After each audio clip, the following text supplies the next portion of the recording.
Lupa kejadian di waktu-waktu terakhir.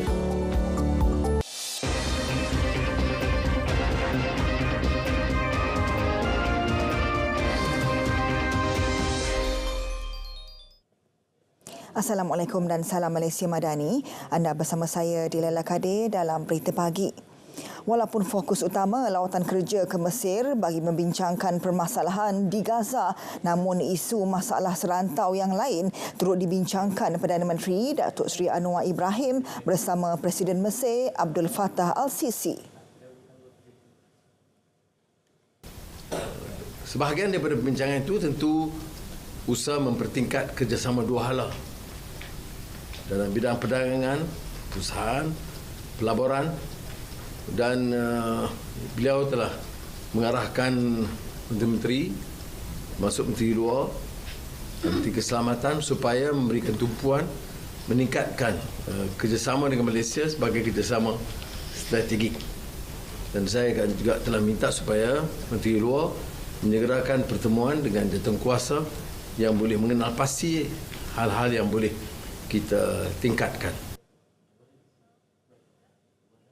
Dalam pada itu, Malaysia bakal menganjurkan sidang Islam sedunia awal tahun depan. Malaysia akan ambil inisiatif bersama dengan Syekhul Islam dan Syekhul Azhar. Jadi maknanya biar kerjasama langsung universiti dengan Malaysia. Mungkin saya tugaskan Menteri Agama dan JAKIM bantu menyelaraskan. Terdahulu, Perdana Menteri melakukan kunjungan hormat ke atas Syekh Al-Azhar Profesor Dr. Ahmad Al-Taib bagi membincangkan hal ehwal agama dan konflik di Gaza. Dalam pertemuan itu, Perdana Menteri turut membincangkan isu 60 mahasiswa dari Pahang, Malaysia yang terkandas di Mesir. Saya telah mengemukakan rayuan dan Syekhul Azhar telah memberikan arahan, setujuan supaya 60 anak-anak Pahang akan diurus sesegera mungkin, dan Rektor Universiti Azhar tadi telah juga bagi jaminan. Tapi saya juga telah berikan jaminan kepada mereka bahawa hal sedemikian tidak akan berlaku lagi insya-Allah, dan semua negeri diharap mematuhi peraturan yang sedia ada kerana ini syarat yang ditetapkan oleh Kerajaan Mesir dan juga Universiti Azhar.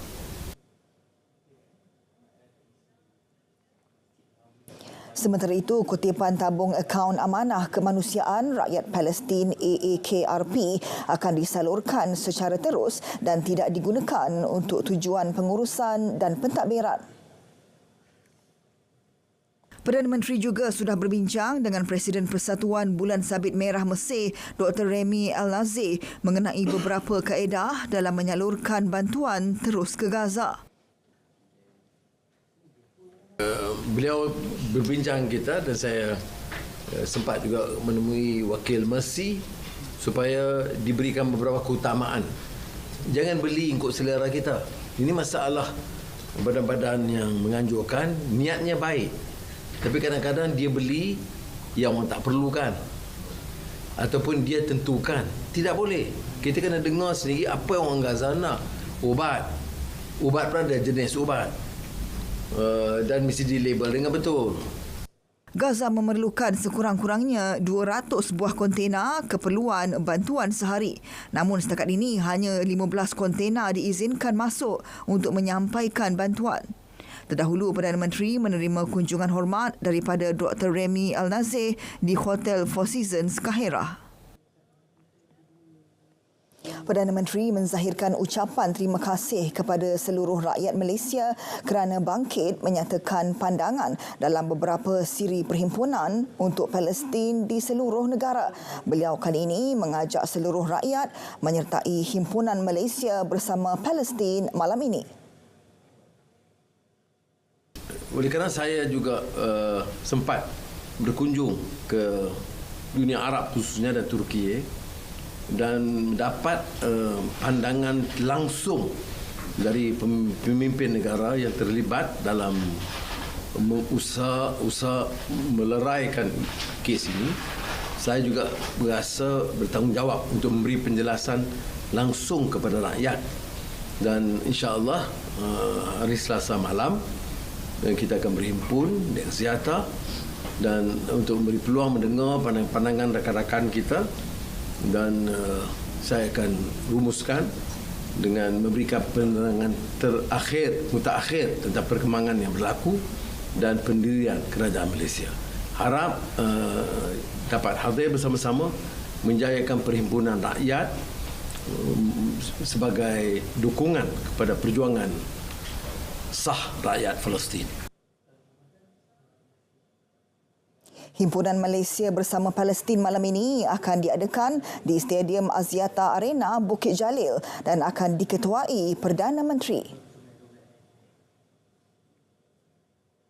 Sekitar jam 9 kita akan ada lintas langsung dengan RTM dari lokasi, dan saya juga difahamkan ada beberapa media yang lain yang turut akan membantu memberi sokongan kepada himpunan ini, dan saya harap ramai yang akan hadir dan juga bersama kita. Ini sebahagian daripada inisiatif yang sebenarnya datang daripada hasrat Perdana Menteri sendiri, dan saya fikir ini satu kekuatan dan juga kebersamaan rakyat Malaysia dalam kita melihat isu Palestin dan juga bagaimana kita nak menyatakan pendirian kita terhadap isu ini. Sikap mengambil kesempatan sesetengah pihak di atas kemurahan hati rakyat Malaysia dalam isu Gaza amat dikesali. Menteri di Jabatan Perdana Menteri Hal Ehwal Agama mengecam tindakan segelintir pihak tidak bertanggungjawab yang mengumpul dana kononnya untuk membantu rakyat Palestin. Ada pula mereka yang di sini yang tak bertanggungjawab, okey, buka tabung untuk kepentingan diri. Ini satu benda yang tak bertanggungjawab, dan ingat Allah SWT, Allah tidak akan. Apa yang diambil itu adalah merupakan hasil daripada yang Allah haramkan, dan mereka ini tidak akan senang kehidupan mereka kalau menggunakan apa saja wang yang telah didermakan oleh orang awam untuk dengan tujuan untuk sedekah dan membantu mereka-mereka yang susah. Beliau ditemui media selepas meninjau pusat pengumpulan barangan bantuan kemanusiaan Palestin di gudang Mapim Sepang. Hampir 50 tan barangan keperluan dengan nilai 7 juta ringgit berjaya dikumpul dan akan dihantar menerusi Ops Ihsan yang dijadualkan penerbangannya ke Palestin selewatnya Jumaat ini.